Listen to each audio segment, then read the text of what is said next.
Stoke Jace says, we know you're a fine drummer, but they'd like to know, have you ever played drums on a computer game, Rock Band, Guitar Hero, that kind of thing? Have you ever done the computer drumming? I've never done the computer drumming. I've done the guitar playing, but I've never done the drumming. I've never been around to anyone's house who's got the drum thing, so... It's quite a big, it's a big outlay getting the actual drum. Is it? Well, yeah, because your guitar you get, but the drums are like loads of them, and it's a bit complicated. Right. If I ever get the chance, I'll have a go. Yeah, I reckon you'd be good. I don't know.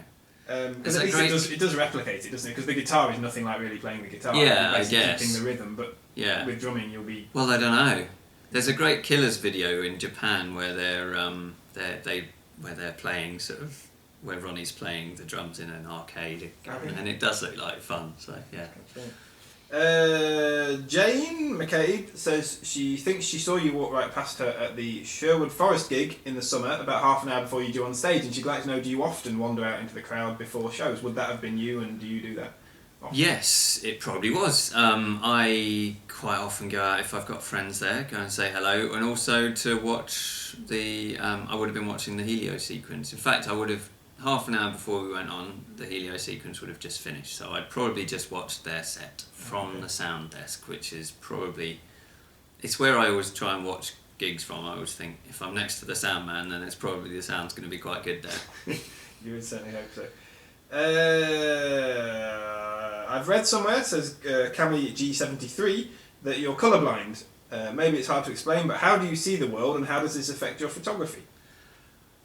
Well, yes, I am. I'm red-green colourblind. How does it affect the way I see the world? Well, I don't know, because I've never been able to borrow anyone else's eyes. I would love to do that and see how different it is. A teacher at school noticed I was colourblind when I was very young because I drew a tree with brown leaves and green branches, and that's where they sort of thought, hang on a minute, this guy's weird.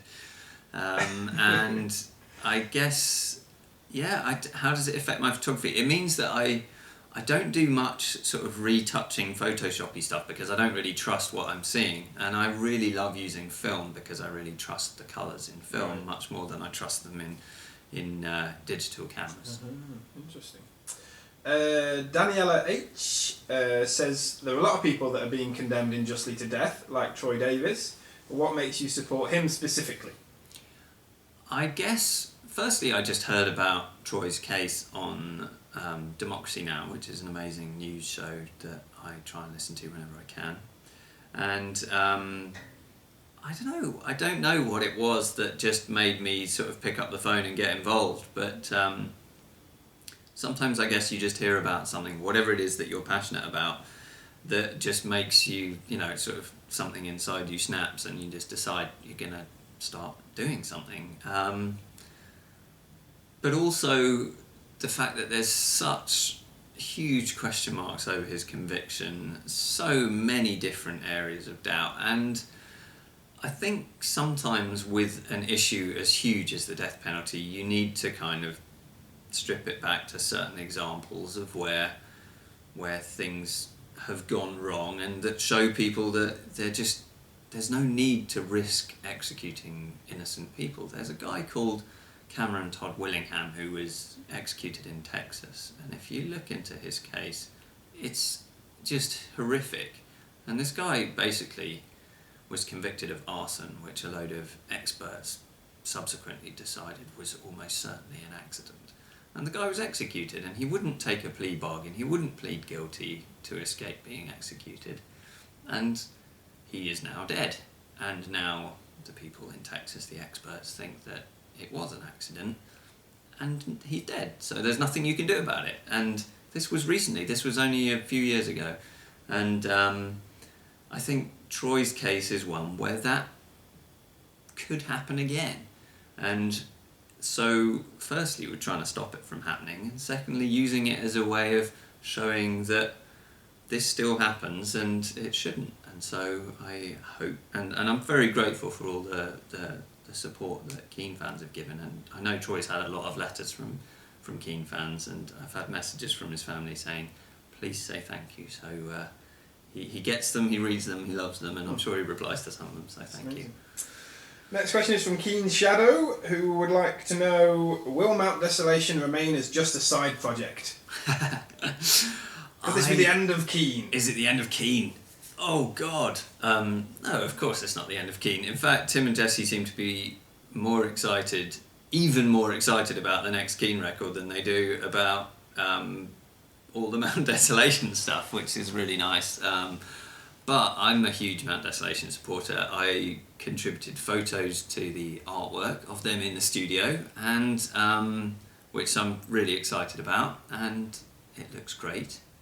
And no, they're fantastic, and I wonder if there'll be a second Mount Desolation album after the next Keane one. You know, Tim writes tons of songs, Jesse writes tons of songs. They're both incredibly creative people, and it's great that you know, they have another way of using that, and they're great live as well. It's a great band. So I've been to see them a couple of times, and I think if you get the chance, if you're in the States, you should go and check them out, and Canada, because they're coming your way. Absolutely. Next question from Brenda Bass from Ecuador. What do you eat when you go climbing? What do I eat when I go climbing? I don't really eat much because I get a stitch, but I quite often have a cup of tea, a sort of break halfway. Okay. What, you take a flat tea? Or if I'm outdoors, yeah, I'll take in fact, yeah, herbal tea is really good if it's really cold. In winter, take a flask of like peppermint tea or something, because it keeps you warm and it's got something to warm your hands up on. Good thinking. Watson50 would like to know, what was the first thing you bought as a real treat for yourself when Hopes and Fears did so well? Drums. Predictably enough, I went straight out and bought myself an amazing drum kit, and then subsequently got given some more, which was brilliant. So yeah, I just have just drums. Fair enough. Elizabeth would like to know, do you like cooking, and if so, do you have a speciality? You know, I was talking about this last night. I'm not a huge cook. I don't really have a speciality, and if I'm on my own, I tend to eat like a student. I'll just have like a whole quiche and a whole tin of beans and like some pickled onions or something, like totally rubbish. I'm lazy, and but I make quite a good salad, and that, you know, including a properly homemade salad dressing out of Delia Smith's book. So that's all sort of mustard and garlic and you know, white wine vinegar and stuff, but it's really tasty. Okay. Simona from Texas and Italy, she's from two places, would like to know, what's the first thing you do when you get home after a long tour? That's a good question. I'm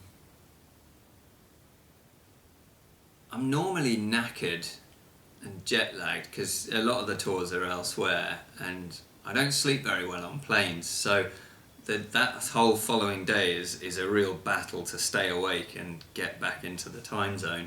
The one thing I don't do is unpack my suitcase, and quite often, like 2 weeks later, it'll still be in my bedroom on the floor, unpacked, not you know, still packed and unpacked, and so yeah, I'm a bit lazy with all that, but yeah, I don't know. I think I normally I get my computer out and start making sure I've backed up all my photos from the tour, because you know, a lot of the digital ones, you know, you need to make backups. Victoria asks, why did you start playing the drums, and at what age did you start playing? I didn't start playing the drums till quite late, but I think, I was like 17, I think, which is really late. I love meeting kids who play the drums, because you know, if you start playing the drums young, you know, it can be quite amazing. Oh, there's the Builders. If you follow me on Twitter, they've been doing this for about 3 months. It's getting annoying. Anyway, what was the question? Something about... When did you start? When did I start, and why did you get interested? Oh, I don't know. I'd always listened out to the drums. I don't know why. There's something about the drums I always found captivating. So, you know, when I was first into music, whether it was... In fact, weirdly enough, I was in... The first band I truly got into was the Pet Shop Boys. And they, you know, a lot of their drums are programmed. They're not, you know, some of the, you know, quite often it's not a real drummer, but at the same time, I really like that sort of pop drum thing. So, I guess, I don't know, it always interested me, and I always listened out to it.